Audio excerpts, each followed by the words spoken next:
தமிழ்நாட்டுக்கு என்று ஒரு பைசா கூட ஒதுக்காத அந்த பட்ஜெட்டை கண்டித்துதான் இன்னைக்கு திமுக தலைவர் அந்த திட்டத்தை கெடுக்க வேண்டும் என்ற நோக்கத்தோடு இன்றைய தினம் மகாத்மா காந்தியுடைய பெயரை மாற்றுவதற்கான திட்டத்தை 1000க்கும் மேற்பட்ட போராட்ட கைதிகள் இருக்கிற இடத்தில் சிறைச்சாலையில் இருந்து அந்த பெண்மணியை திறந்து மேடைக்கு கொண்டு வந்தார்.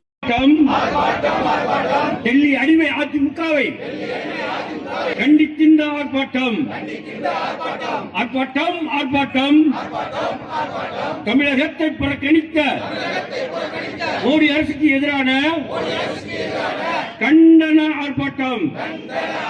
எங்கே போச்சு போச்சு எல்லா நிதியும் எங்கே போச்சு?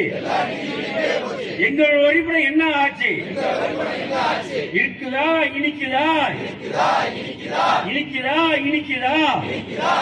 100 நாள் வேலையை முடக்க நினைக்கும் பாஜகவை துணை போகும் அதிமுக அடிமை கட்சி எடப்பாடியை கண்டிக்கிறோம் கண்டிக்கிறோம் கண்டிக்கிறோம். சந்தையிலே அனுமதியா அனுமதியா அனுமதியா அனுமதியா அமெரிக்கா விளைபொருளுக்கு நம்ம ஊரு சந்தையிலே அனுமதியா அனுமதியா அனுமதியா அனுமதி